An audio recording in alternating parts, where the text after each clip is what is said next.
So it is the beginning of the weekend here in the Transformer world, and instead of talking about some of the masterpiece-related news we had over the past couple of days, I figured we'll start the weekend with a Patreon listener question and open it up to a nice little discussion here with the fans and the comments and everything, and then we'll cover that masterpiece news tomorrow on the Saturday Night live stream, and we'll go deeper into all the stuff we've discussed this week, and then some and more. So let's jump into a Transformer Slag podcast Patreon listener question. Once again, if you want to be part of the Transformer Slag podcast Patreon and help support the podcast, let us know we're doing a decent job here in the Transformer world and throw us a couple bucks and say, hey, I like what you do, Proto Man. Thanks for the work. Again, patreon.com/Protoman, or check the pinned comment or the description below to find that link and come join us in the Patreon. And what does that Patreon get you if you join us? Well, it gets you your name in the end credit scroll at the end of every segment here on the podcast, access to our exclusive Transformer Slag podcast Discord, which has a lot of cool stuff in it. You could save money on your hobby. We have a deal section. We sell stuff. We break news. We have great discussions. We share lore, downloads. Hey man, save money on your hobby. That's the most important thing. You want to get that Cosmos? We're making sure all our patrons could somehow find a Cosmos. And of course, access to all kinds of different giveaways. We're going to start doing those again as we get closer to the holiday season. We like to do a solid month of December, a whole bunch of giveaways. We gave away like over, man, it was like $400 to $500 worth of Transformer product to all the patrons and the YouTube members and stuff. Fantastic stuff. And depending on what tier, you might get your question asked on the Patreon. Get a Patreon listener question here submitted. And we have one here today from Springus Prime. And Springus Prime wants to know, with the rumors of these listings for a Voyager class Metalhawk for Transformers Legacy joining the Core class Bombburst and Deluxe class Skullgrin, where do you think we could see other pretenders? And heaven forbid, do you think we might even see a Grand Maximus Titan class? Maybe even as a HasLab pitch. Thank you, Springus Prime, for the question. Look, when it comes to pretenders, right away I always say any of those key trademark characters are going to happen. Like first from not an actual trademark stamp, but just like key characters like the Thunderwings and the Bludgeons. They're going to have a figure every 4 to 5 years regardless. Pretender or not. They're going to find a way to put those trademarks somewhere just to keep them alive. And sooner or later, those Thunderwings and Bludgeons are going to be pretender-infused Thunderwings and Bludgeons.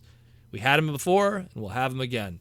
And then when you looked at the actual trademark, side of things, I mean, Hasbro keeps stuff alive, and no doubt they're going to want to keep stuff alive with those trademarks and those swath of trademarks that they pretty much brought to life during Power of the Primes. I mean, Landmine was renewed during that, Submarauder, Cloudburst, even Octopunch was done with those decoy armor pretenders. So all of those at some point are going to come up again because Hasbro took the dive and wanted to do that. And I'm pretty sure the decoy armors, this low budget, small price point, was a good way to kind of start that. They always do that a lot of times. They want to keep those trademarks alive, but they keep them in areas that are low budget, like, Creos, Tiny Titans, Tiny Turbo Changers. Even with the bot shots, they did that for a bit. It's a good place to kind of put those trademarks and keep them alive or, refresh them after many years of dormancy. And then you have stuff like even, Sky Shadow, which is the trademarked Western localized name for Black Shadow, which we already saw like 2 toys made state size just in the past 10 years. So if we're going to see a Thunderwing mold at some point, like I said, Thunderwing and Bludgeon for sure, a Sky Shadow is not far behind, a.k.a. Black Shadow from Transformers Victory. So even that obscure kind of pretender character also just kind of has that baked in, luckily. And then, of course, you have even trademarks that are like the Hasbro cross-brand trademarks. What cross-brands trademarks are is, trademarks that find themselves in many different Hasbro brands, whether it be, Transformers, G.I. Joe, My Little Pony, and then some. And so that's where you find stuff like the pretender character Roadblock, which was an ultra pretender, but that Roadblock trademark is a very, second tier to upper tier trademark with the G.I. Joe brand that Hasbro makes sure to use all the time. So, Roadblock, potentially, just because of that trademark existing, could one day maybe be not an ultra pretender, but a pretender infused kind of character for Transformers. And that roadblock trademark has been used in Transformers in the past outside of that ultra pretender from the 80s. It was used in Energon, it was used in G2, so it could happen again and again. And then when you're talking even Roadblock as an ultra pretender, his casemate back in the 80s, Skyhammer, that's another one that's also interesting because his trademark, since 2008, Hasbro has been keeping alive through multiple different unrelated releases. Skyhammer, the Minicon from Universe 2.0, Skyhammer, the Power Core Combiner, Skyhammer, the Dark of the Moon movie toy, Skyhammer, the Crash Combiner from the Robots in the Skies 2015 series. I believe that was a 2018 release, that one. So no doubt he'll show up in some shape or form because Hasbro's been making concentrated effort to keep it alive.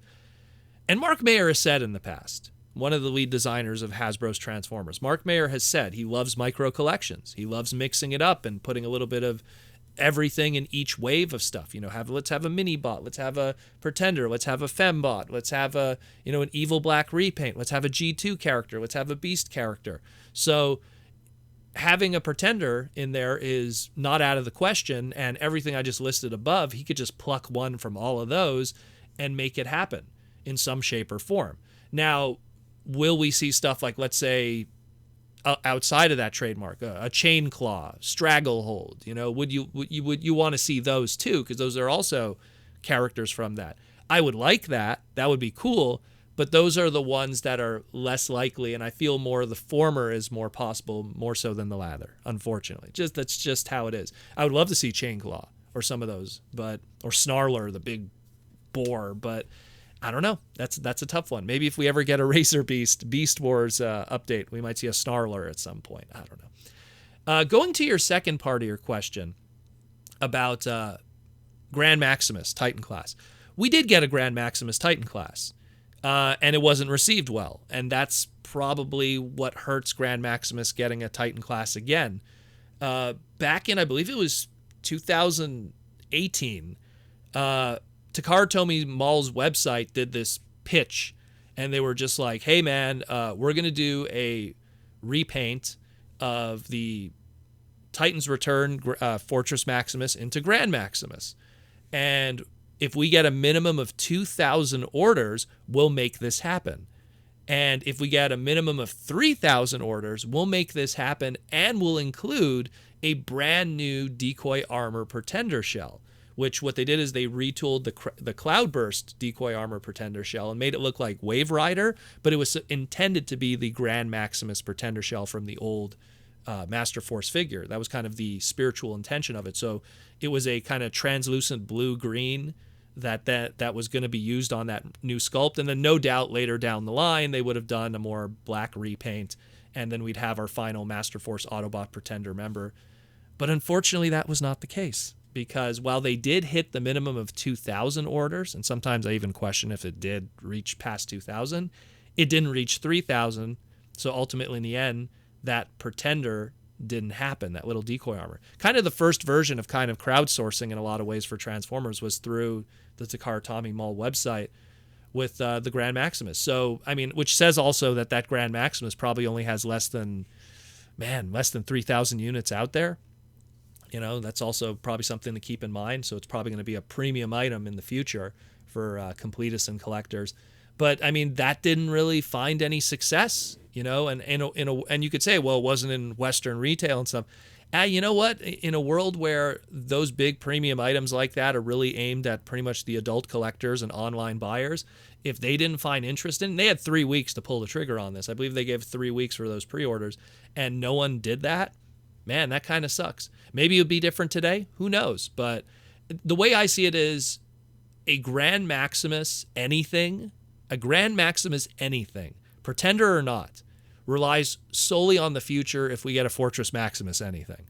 We get a Fortress Maximus mold, a Grand Maximus mold has a potential to happen. It's kind of like, Fortress Maximus adjacent product. We got Cog, so then we got Red Cog, which is probably the closest we could have in that bubble of the Grand Maximus world.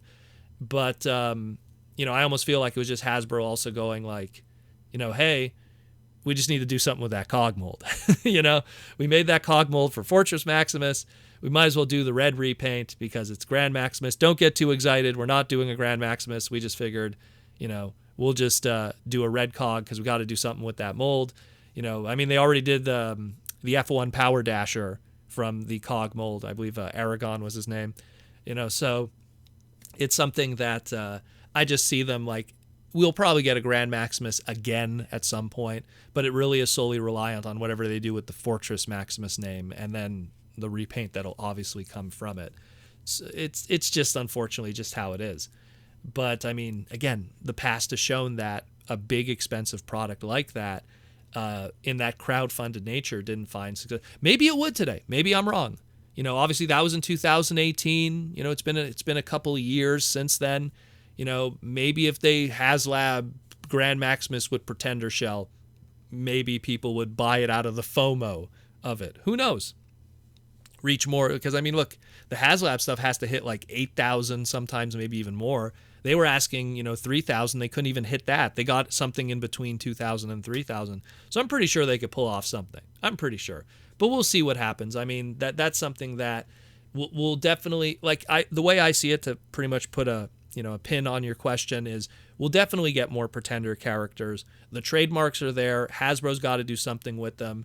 And I'm pretty sure Octopunch at some point is going to surface, and Submarauder and Cloudburst and Landmine, who's been a mainstay also over the past 30 years in different shapes or forms. And then even the obscure stuff like Roadblock and Skyhammer, I think at some point is just to be different. I'm pretty sure they'll resurrect, that old character, from the 80s. And even though that trademark's been kicking around, finally do the original Ultra Pretender. Who knows? But it would be cool. I always like it when it's fresh and different. We can't buy Starscreams and Jazzes and Hot Rods and Bumblebees forever. We got to get new characters too, and those are exciting for us, long-term fans. So we'll see what happens. But anyways, that's it more or less. Just to kind of cap it off, I want to kind of like put a quote here from Kojin Ono during an interview with Figure King magazine. It was Figure King 293 in June of 2022 that just passed. And Kojin Ono, godfather of the Transformer brand, the guy who designed practically all of those car robot Diaclone molds. Kojin Ono was talking about how, he designed that original Metalhawk Pretender, and he constantly pitches for the masterpieces to do a Metalhawk Pretender shell. And he said that within the Takara Tomy, marketing and planning and stuff like that, and the lead designers, they're not super enthused about doing traditional Pretender shells.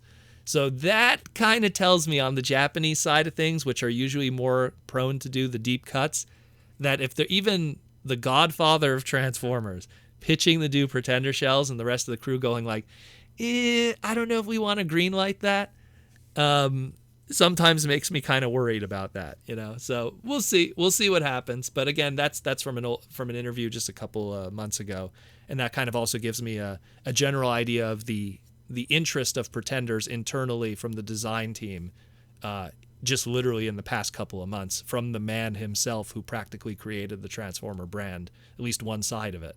So let me know what you think otherwise, guys. And again, thank you, Spring is Prime, for the Patreon listener question. These are good ones. These are good ones because it opens up good discussion. It's stuff that gives us a window into the future of what we could potentially expect. And if you're a fan of Pretender shells like I am, I love Master Force, and Pretenders were all over that line. It's just good stuff. So let me know what you think, guys. And again, if you want to be like Spring is Prime and ask a Patreon listener question, or you just want to be part of the, want to be part of the Patreon and help support the podcast, come join us on the Discord and everything. Again, patreon.com/Protoman, or check the pinned comment or the description below. And like I always say, rock out with the robots in disguise, and I'll see you tomorrow for the Saturday night live stream.